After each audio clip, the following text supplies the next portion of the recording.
Bonjour, je me propose aujourd'hui donc d'étudier avec vous les écritures de constitution du capital.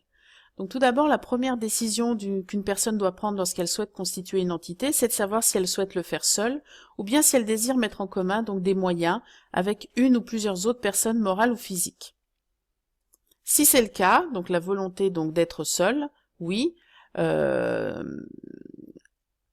l'entreprise individuelle ou l'entreprise unipersonnelle à responsabilité limitée ou la SASU donc sont les seuls choix qui s'offrent à cette personne qui souhaite donc volonté d'être seule. Si c'est pas le cas, donc elle souhaite faire un acte de commerce, on va dire, et elle veut plutôt une société commerciale parce qu'elle n'a pas de finalité particulière.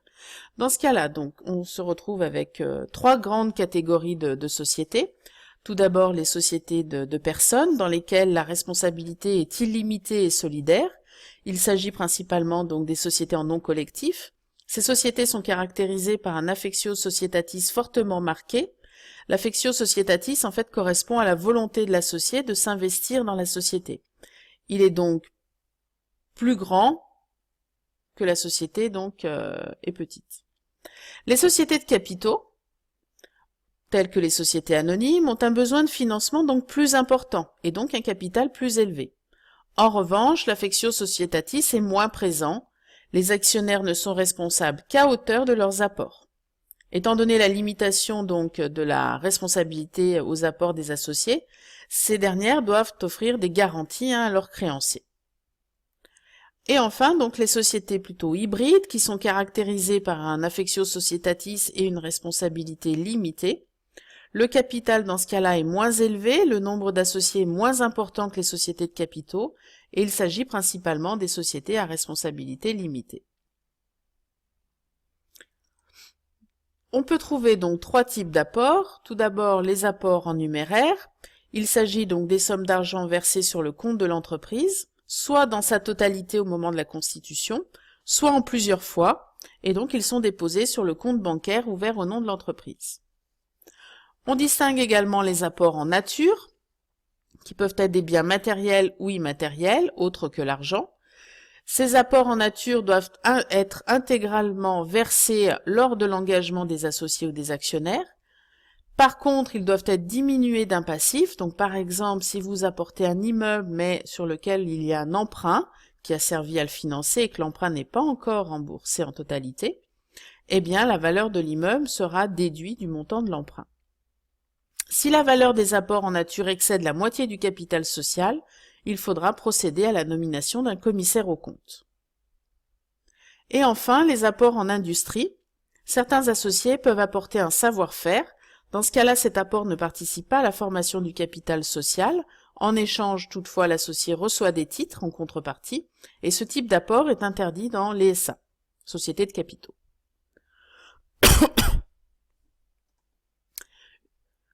La création donc d'une entreprise est soumise à des formalités.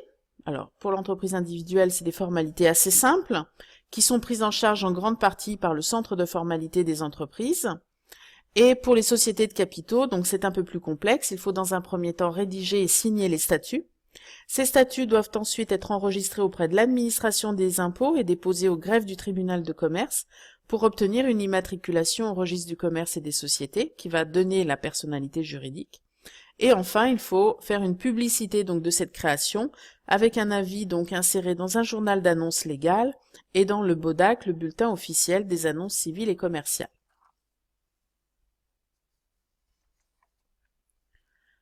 Dans le cas d'une entreprise individuelle, donc la création d'une entreprise individuelle, juridiquement, donc il n'y a pas de distinction entre le patrimoine de l'entreprise et l'exploitant.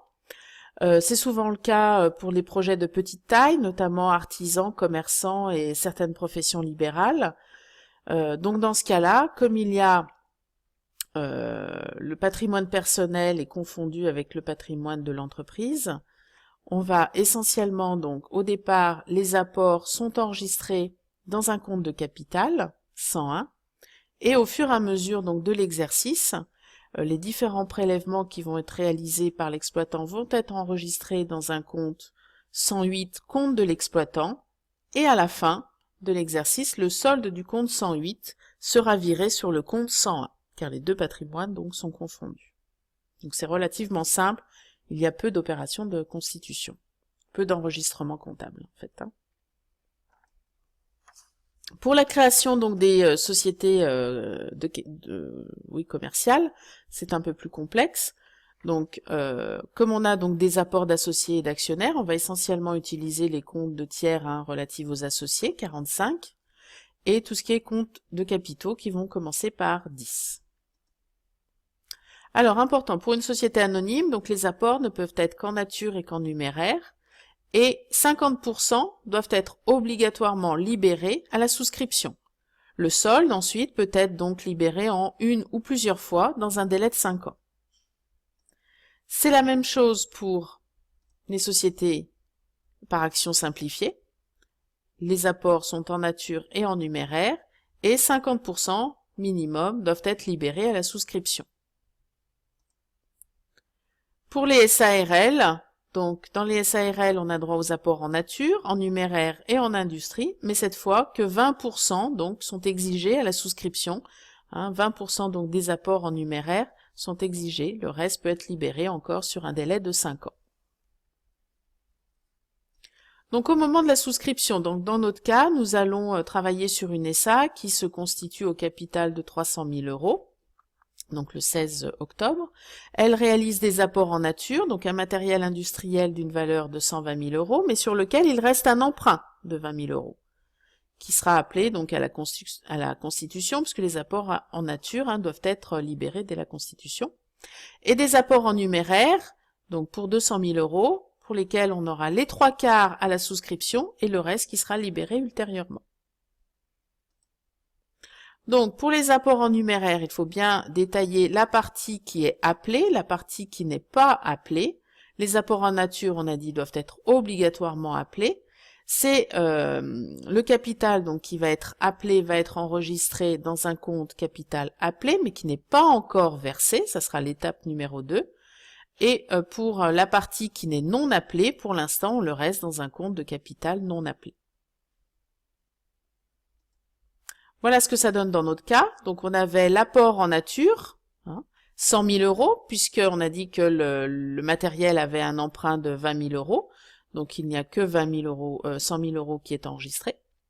On a l'apport en numéraire, les 3/4 qui vont être libérés. Et on a la partie donc qui n'a pas été appelée encore, qui reste le quart restant, donc pour 50 000 €. Donc les 100 000 et 150 000 font partie du capital appelé et pas encore versé. Et les 50 000 qui sont non appelés vont être enregistrés dans un compte de capital non appelé. Alors là, il y a une erreur, bien sûr, c'est le capital non appelé, c'est le 101.1. Pour la libération, la deuxième étape, donc on va s'intéresser qu'aux apports qui sont libérés. Donc il s'agissait notamment des apports numéraires pour 250 000 et l'apport en nature de 100 000.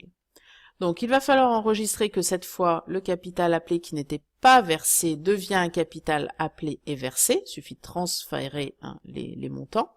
Et on va enregistrer donc cette fois les apports. Donc on va enregistrer, comme je vous ai dit, la libération du capital appelé non versé dans le compte appelé versé. On va enregistrer les apports en nature. En contrepartie, on va solder donc la promesse qui avait été faite à la première étape pour les apports en nature. Et on va faire la même chose avec les apports en numéraire qui vont être déposés en banque. En contrepartie, on va donc solder la promesse d'apport.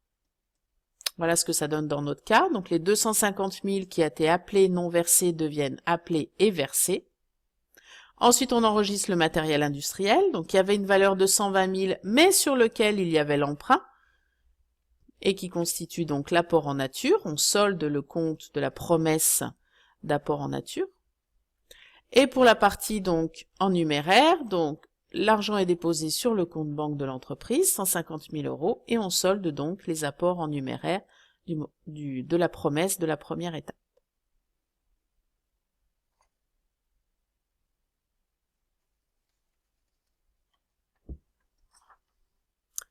On a vu qu'il y avait donc des formalités juridiques, des formalités de constitution. Donc le plan comptable général propose 2 possibilités.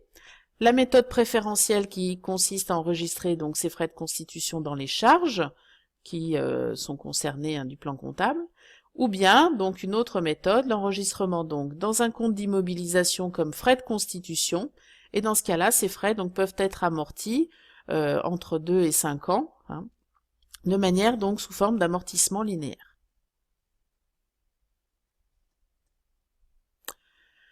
On a 5 ans donc pour libérer le capital qui n'a pas encore été appelé. Donc au moment des libérations, le capital qui était non appelé va être cette fois appelé et versé. Donc on retrouve notre compte 101.3 de capital appelé et versé, et on va donc solder, de la même manière qu'on avait fait avec les comptes 45, on va solder donc la partie au moment de la promesse qui n'avait pas été libérée. Donc les apports numéraires doivent être libérés dans un délai de 5 ans. Chaque versement va enregistrer la libération comme la deuxième étape, mais cette fois avec le compte 109, puisque les autres ont été soldés.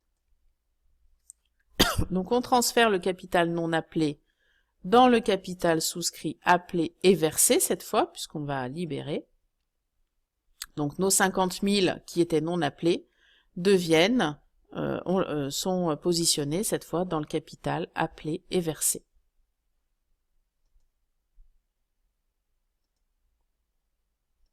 Et pour la promesse, au départ, il y avait 50 000 € qui avaient été apportés par les actionnaires, mais qui n'avaient été non appelés et déposés cette fois sur le compte banque. Lorsque le capital est entièrement libéré, donc dans un délai maximal de 5 ans, le total donc du capital appelé et versé cette fois est transféré donc dans le capital social de l'entreprise, dans le compte 101. C'est ce qu'on retrouve ici. Cette fois, tout a été libéré, les 250 000 à la constitution et les 50 000 ultérieurement, et ça constitue donc le capital de l'entreprise. Voilà, donc je vous laisse vous exercer maintenant avec un exemple de synthèse qui vous permettra de revoir toutes ces écritures de constitution. Merci et bon courage. Au revoir.